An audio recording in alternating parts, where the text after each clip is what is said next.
Donc le pays Terre de Lorraine, c'est un pays de 100 000 habitants, composé de 4 communautés de communes, avec la ville principale Toul, au sud-ouest de la Meurthe-et-Moselle et de Nancy.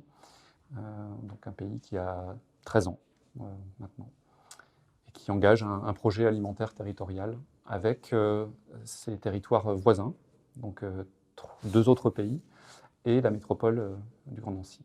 Ça prend la forme d'une démarche cadre, d'accès digne et durable à l'alimentation de qualité qu'on a intitulé « Se nourrir lorsqu'on est pauvre » et qui trouve sa place dans un projet alimentaire territorial qui a été engagé depuis 2 ans.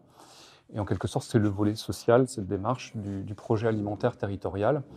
Et c'est une démarche qui vise, qui se situe, on va dire, à 2 niveaux. Un niveau un peu, j'ai envie de dire, stratégique et de mobilisation territoriale. Donc, essayer de créer une dynamique, susciter de l'intérêt et effectivement engager de plus en plus d'acteurs autour des enjeux de l'accès digne et durable à l'alimentation de qualité des personnes en précarité. Et puis d'autre part, un niveau plus opérationnel de projet, de chantier qu'on commence à mettre en œuvre autour de l'accès aux productions locales. C'est notre premier fil qu'on tire dans ce projet, parce qu'on a un territoire de production agricole, dont une exploitation sur 6 est tournée vers les circuits courts. Donc il y a des possibilités de permettre aussi aux personnes à faible revenu d'accéder à ces productions. Donc on travaille sur ce volet-là, avec un système d'achat groupé qui est en train de se mettre en place, à partir de 2 expérimentations qui ont été concluantes auprès de 150 familles. Donc des mirabelles, évidemment, en Lorraine, et puis aussi des pommes de terre et des carottes, donc voilà, 2 produits très différents. Un autre axe, un autre chantier qui concerne l'aide alimentaire. Donc c'est aussi un enjeu de travailler sur ce chantier un peu difficile, pas si courant, en tout cas dans l'intervention publique. Qu'est-ce qu'on peut faire pour améliorer, on va dire, la relation, l'intervention aussi des personnes qui sont confrontées à la nécessité d'avoir recours à l'aide alimentaire. Donc c'est un chantier aussi qui a lieu en ce moment de co-formation, voilà, des acteurs usagers, bénévoles et professionnels de ce secteur. Et c'était un 3e chantier, il y en a d'autres, mais les 3 principaux. Le 3e, c'est les jardins.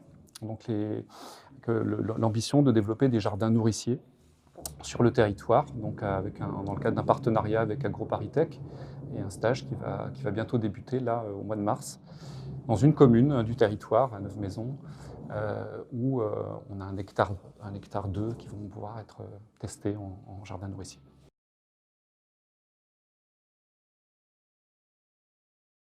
Alors, le facteur déclenchant, c'est une opportunité, celle d'ATD Quart Monde, qui propose au territoire d'engager une expérience d'ampleur et dans le temps, donc qui ont abouti à ce projet, à la suite d'une étude qu'ils ont conduite pendant 5 ans sur l'alimentation des personnes les plus pauvres, et qui conduit à montrer qu'un des problèmes un peu cachés, et néanmoins extrêmement important, qui ressort de cette étude, c'est l'absence de dignité ou le besoin de plus de dignité dans l'accès à l'alimentation des personnes. Donc le mot-clé, c'est celui-là, la dignité. Et puis, de l'autre côté, un territoire qui engage un projet alimentaire territorial et dont les élus veulent poser au départ la question sociale, en disant, si on fait un projet alimentaire territorial seulement pour amplifier le phénomène d'accès aux productions locales des populations qui ont déjà recours, ce n'est pas ce qu'on veut faire.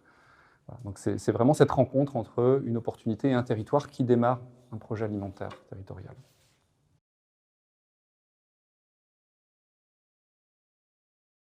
Alors, il y en a beaucoup. Le principal, je dirais, condition de réussite, c'est sans doute déjà le sujet, qui tout de suite trouve un écho favorable auprès des associations caritatives et des professionnels de l'action sociale avec lesquels on a démarré, on a amené le projet en fait au départ, sur le Toulois, avec une forte réceptivité, parce que je pense qu'on est dans un domaine où on voit aussi les limites parfois de l'action sociale telle qu'on la connaît. Donc là, il y a un projet qui d'emblée se veut participatif. Une des clés, alors c'est un des 2e facteurs de réussite, c'est la participation directe des personnes qui connaissent la précarité au projet. C'est aussi son originalité. Donc l'ensemble du processus, toutes les réunions, les personnes concernées par la pauvreté sont présentes. Et donc, c'est comment dire, des éléments de... c'est un enrichissement, en fait, mais c'est aussi une autre manière de travailler et qui oblige un petit peu à sortir un peu de ses habitudes de travail dans le développement local ou le développement social. Le troisième facteur, c'est certainement ATD, Quart-Monde, l'organisation, son image, qui tout de suite porte et fait que ça fédère. Sa légitimité aussi, apporter un sujet comme ça, qui, encore une fois, n'est pas un sujet finalement si évident d'aborder ça par l'entrée, la question de la dignité.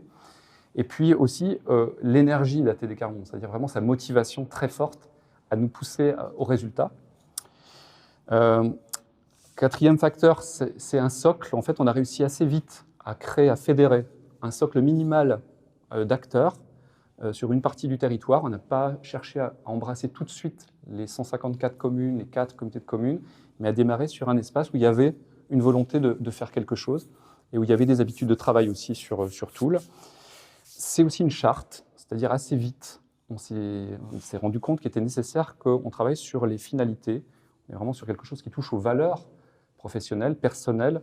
C'est extrêmement important de se constituer un premier document cadre avec 11 points sur lesquels on allait se réunir. Voilà.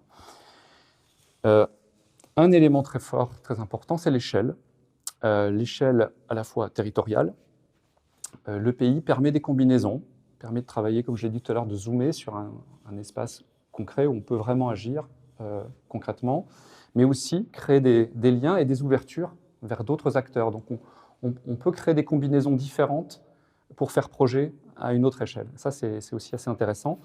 Et l'échelle thématique, c'est-à-dire que là, on n'est pas, entre guillemets, enfermé dans une approche sociale, dans un secteur social avec des intervenants uniquement de ce champ-là, mais on a la vision complète de ce projet alimentaire territorial qui porte aussi sur le volet économique.